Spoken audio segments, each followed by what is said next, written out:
संग बन को, संग बन को चलूंगी तुम्हारे पिया संग बन को, संग बन को चलूंगी तुम्हारे पिया संग बन को, संग बन को चलूंगी तुम्हारे पिया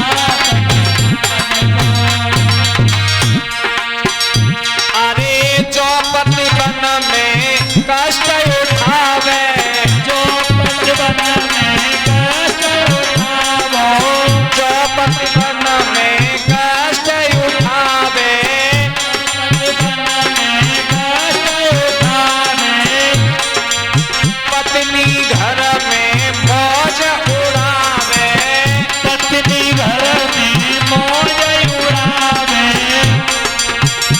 अब नरक मिले बापा पिता को, संग बन को, संग बन को चलूंगी तुम्हारे पिया संग बन को, नरक मिले बापा पिता को, संग बन को, संग बन को चलूंगी तुम्हारे पिया संग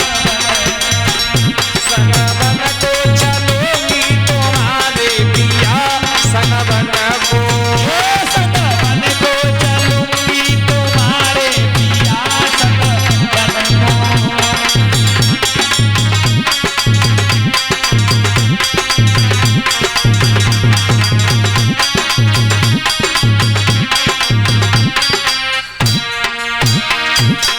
आज जैसे सीता ने कहा कि मैं तुम्हारे साथ चलूंगी, राम ने बहुत समझाया लेकिन सीता नहीं मानी। इधर लक्ष्मण जी आए, लक्ष्मण ने कहा कि भैया मैं तुम्हारे साथ चलूंगा, तो राम ने कही कि अपनी मैया से पूछ के आओ।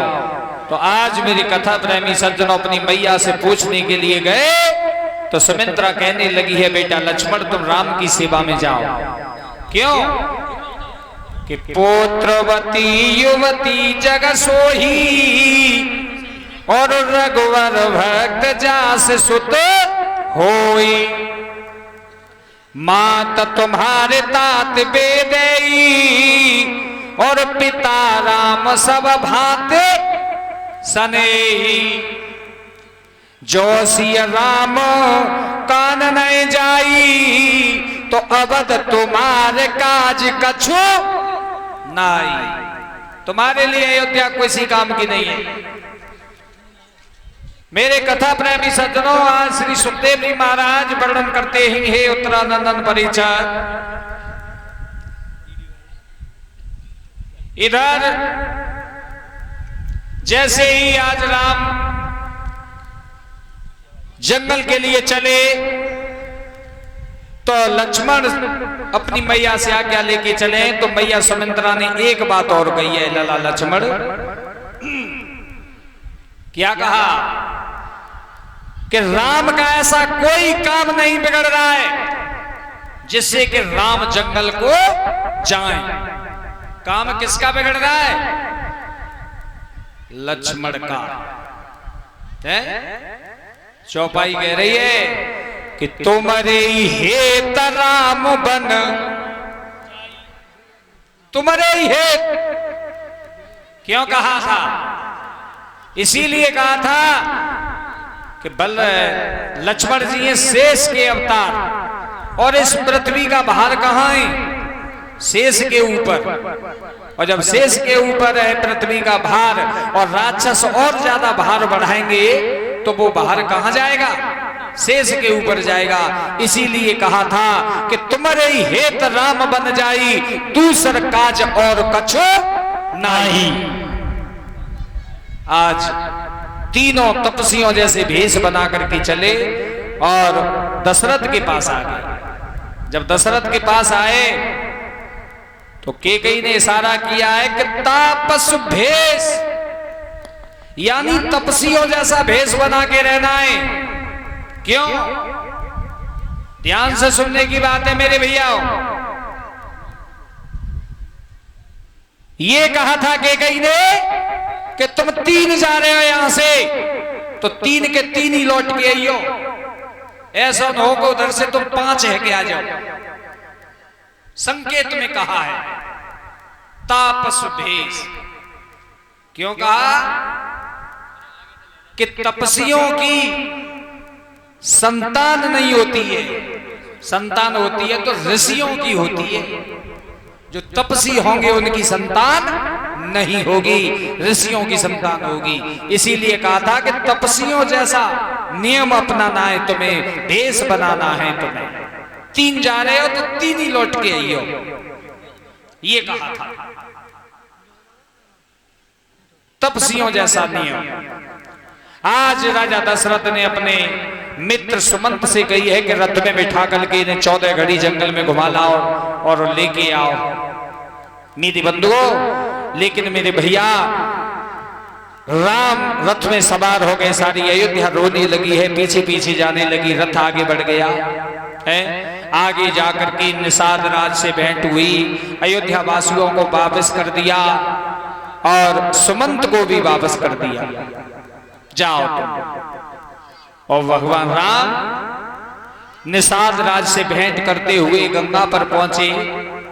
वहां जाकर के केवट के लिए आवाज लगाई कि मांगी नावन के बटयाना और कहे तुम्हारे मरम में, तुम्हारे मरम को जानता हूं। तुम्हारे पैरों में कोई ऐसा एक जादू है महाराज, जो पत्थर से पैर लगो बामे ते स्त्री बन के स्वर्ग को उड़ गई, और मेरी तो काट की नहीं आए। यदि मेरी ये नाव स्वर्ग में उड़ गई तो मेरो परिवार भूखो मरे हो। छुअत से ला भई नार सुहाई और पायन से न काठ कथे। महाराज तुम्हारे पैरों में कोई ऐसा जादू है, मैं काट की नहीं आया। ये प्रतिपालू सब परिवारों और नहीं जानत कछु और वारू। मैं और कोई काम भी ना जानता महाराज, मैं केवल नाव चलावे कोई मेरो काम है। और जेऊ स्त्री बन के स्वर्ग में उड़ गई सोई मेरो परिवार भूखो मरेगा। एक नियम, एक बात मेरी मानो तो नाव लेके आ सकते का कि पद पखार में नाव चढ़ावो।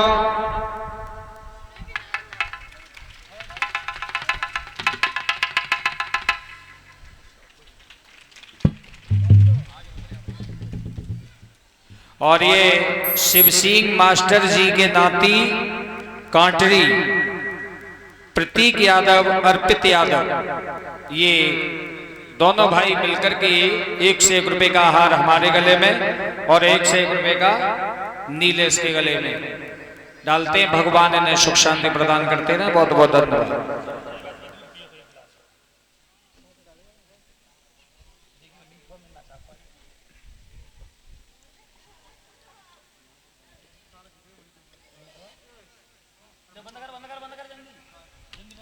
श्री सुखदेव जी महाराज वर्णन करते हैं, हे उत्तरानंदन परीक्षित, आज जैसे ही आगे को, हाँ माता बहना थोड़ी ने आगे को जगह करो, पीछे थोड़ी जगह कर दो, थोड़ी थोड़ी और पीछे बिछवा लो, पीछे जगह और है, मैं पीछे बिछोना बिछवा लो आराम से, तो मत पीछे चले जाओ। आज कहा कि मैं अपने